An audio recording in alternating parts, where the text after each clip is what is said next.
Je travaillais avec des personnages de carton en volume. Et la transition, ça a été il y en aura d'ailleurs à la Bastille de Rouerou, de mêler des vêtements à ces personnages. Mes idées ont été plus vite que mes mains et je suis passé très vite à l'utilisation du vêtement seulement à ce moment-là. Donc ça fait une douzaine d'années que je travaille dans ce sens-là. Disons qu'il y a eu une histoire personnelle. Mon père était mort depuis longtemps, ma mère était couturière. Alors déjà, il y a une familiarité avec le textile, avec le vêtement, dont j'ai pris conscience justement à ce moment-là. Et ma mère était âgée, quand il a fallu quitter la maison qu'elle habitait, on a vidé les placards. Elle ne l'avait pas fait, mais je pense que beaucoup de gens connaissent ça.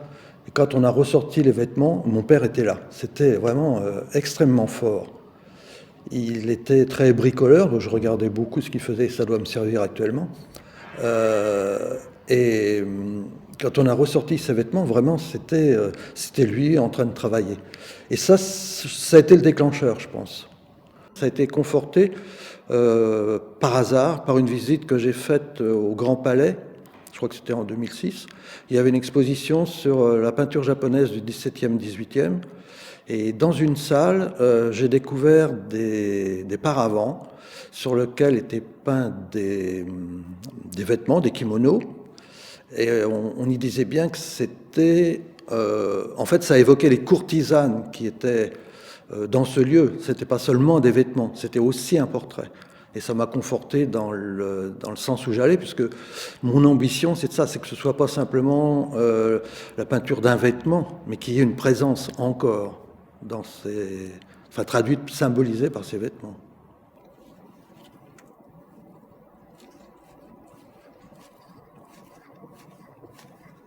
C'est toujours des vêtements féminins, ouais. Et des robes parce que c'est fou la multiplicité des formes, des accessoires, il y a des plis, il y a des volants, il y a des cols, il y a des poches, il y a plein de choses qui font que, comme je traduis ça uniquement au trait, sur des fonds colorés, sur des tissus d'ameublement, ça donne beaucoup plus d'intérêt à la fois au travail, je dirais presque au pari, parce que c'est pas évident à traduire comme ça. Et donc les robes sont toujours le début de ces travaux. Je suis originaire de Touraine et ma sœur habitait près d'un centre, Emmaüs, à côté de Tours. Et une fois par semaine, il y avait un énorme déballage de vêtements. On trouvait de tout, c'est-à-dire même des vêtements déchirés, ce qui pouvait m'intéresser aussi, puisque moi, ça me servait de modèle ou de matériaux pour mes sculptures, mais aussi des vêtements neufs, vraiment très peu chers. Donc je pouvais en particulier trouver des vêtements en nombre. Par exemple, quand j'ai fait des étendages sur l'ancien théâtre de la Rue Blanche pour la Nuit Blanche à Paris, j'avais plus de 150 vêtements. Là, j'ai pu les acheter. Maintenant, ils ont changé leur politique. Je ne peux plus en acheter en nombre. Et c'est vrai que ça devient un problème. Et les fripiers, étant donné, comme on dit, la conjoncture, les vêtements d'occasion sont recherchés. Et chez les fripiers, les prix ont augmenté aussi. Mais c'est chez eux que je trouve un petit peu le hasard.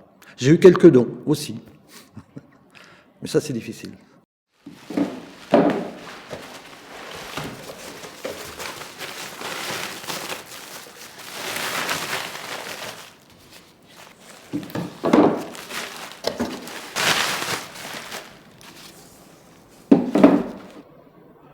Très bien, de toute façon, là, pour le couloir, voilà, on va voir comment ça se passe. Ouais. Ok. Alors, je ne sais pas avec les toiles qui sont ici, mais si on regarde bien, on doit retrouver son chapeau, là. C'est celui qu'a cette dame. Oui, même si c'est différent, il y a un lien quand même. Ça devient un jeu de composition et de couleurs. Je dirais, oui, plus facile, en fait. Même si ça a un côté, je pense, séduisant, mais c'est autre chose. J'allais dire, je suis un voyeur. Oui, je crois, dans le bon sens du terme. Mais ça va être une femme que je croise sur le trottoir. Ça va être une vitrine. ça va être un journal de mode que je vais feuilleter, ça va être des images. Mais des images vraiment dans tous les sens. Ça peut être une image à la télé, au cinéma, oui, tout ça. Mais aussi, j'essaie de voir le plus d'expositions possible. J'ai énormément appris comme ça de musées. Et je pense que tout ça, c'est un enrichissement. C'est continuel. Une espèce d'aspirateur à images, oui. Et tout ça, ça nourrit l'imaginaire. Ouais. Et le travail des autres aussi, d'ailleurs, bien entendu.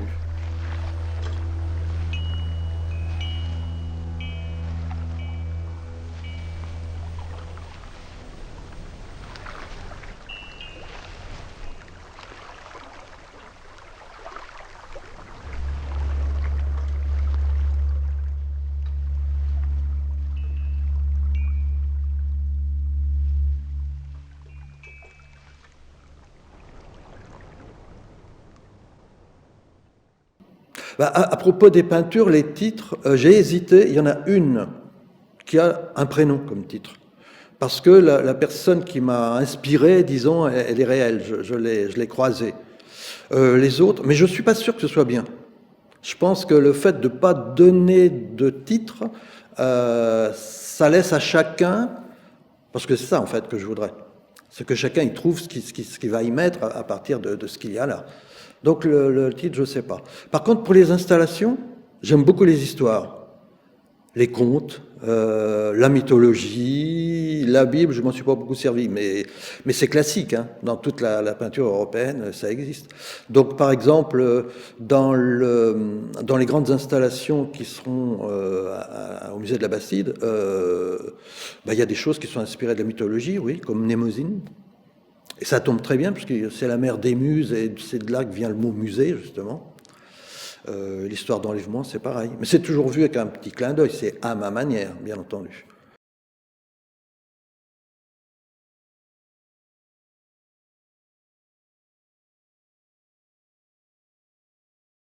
À propos du bain de Diane, j'ai rencontré une dame, Nathalie Boupin, qui vend des peintures, qui comprend bien ce que je fais. Et devant cette peinture, elle est restée très longtemps silencieuse. Et puis, au bout d'un moment, elle a dit « Ah, mais elles sont là. On ne les voit pas, mais elles sont là. » Et ça, pour moi, c'est le bonheur suprême. C'est ça que je voudrais. C'est-à-dire qu'on ait la sensation qu'il y ait... C'est pas seulement le dessin d'une robe, c'est pas seulement la représentation d'un vêtement, il y a vraiment une présence. Alors, c'est, je dirais, c'est un mécanisme que je ne sais pas le décrire. Ça se fait comme ça. Je suis très lent. Et le travail est lent parce que je ne peux pas... Et je pense que ça compte pour ça. Et d'ailleurs, à l'inverse, à mon avis, l'exemple de cette dame, je crois qu'il est tout à fait significatif. C'est-à-dire que si on passe devant mes peintures comme ça simplement en regardant, on va voir le dessin d'une robe, effectivement. Si on s'y attarde, je pense qu'à ce moment-là, on va, j'irais, pénétrer à l'intérieur et sentir cette présence. Alors c'est long dans l'exécution parce que je ne peux pas travailler directement sur ces toiles. C'est très difficile ça ne s'efface pas, disons.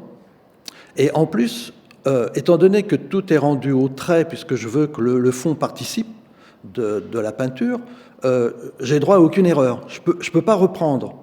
Quand on peint sur une surface, sur une toile à peindre, par exemple, il suffit de gratter. Si on peint avec des couleurs, des ombres, des lumières, on superpose, on gratte, etc. Là, je peux pas. Donc, le travail de lui-même est forcément lent. Donc, je suis obligé de travailler sur calque. Enfin, il pourrait y avoir d'autres méthodes, je pourrais projeter, mais je pense que cette lenteur-là, elle compte justement pour arriver disons, à ce que la toile soit la meilleure possible.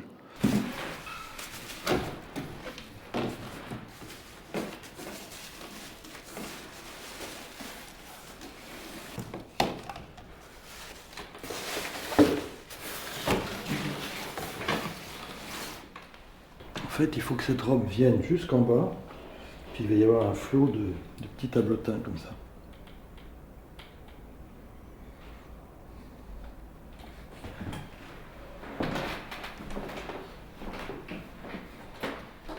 un de mes plaisirs, j'en ai pas souvent l'occasion, c'est de me mesurer un espace qui est particulier.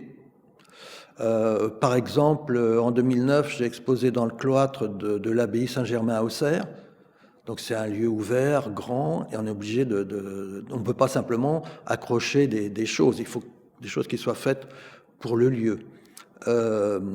J'ai exposé aussi dans un prieuré, dans Lyon, et la jardinière en faisait partie.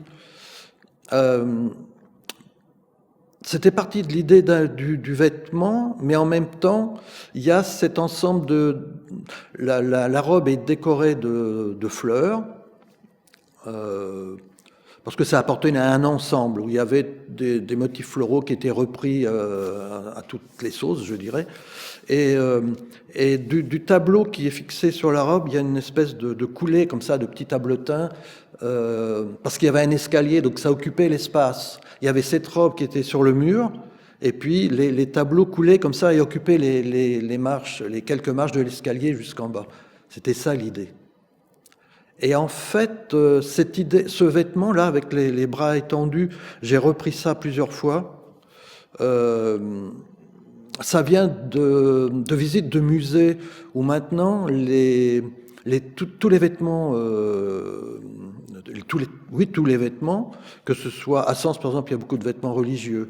Mais au musée Guimet, j'ai vu que c'était pareil. Puis dans d'autres expositions, pour une meilleure conservation des vêtements, on les présente les bras étendus pour qu'il n'y ait pas de brûlure au pli, par exemple. Et du coup, ça leur donne énormément de puissance, ces bras étendus. Ça leur donne de la puissance. Et moi, l'idée, c'était ça. Mais du coup, ça donne une autre allure. Par exemple, on m'a dit que ça ressemblait, je ne voulais pas du tout. Le modèle, je l'ai créé j'ai un carnet où quand je crée des choses comme ça, je fais des croquis, je prends des mesures, etc. Et à la fin, avec ces motifs, ça donnait l'idée d'un kimono, mais c'était pas ça du tout au départ. C'était simplement une forme que j'avais créée comme ça, qui est peut-être accentuée par la décoration en noir d'ailleurs, noir et blanche. Déjà que je la mette. Attends, je suis pas droite là. Et pas. Top, pour là. Attends, là c'est droit. Là on est à 16, t'as pas de problème.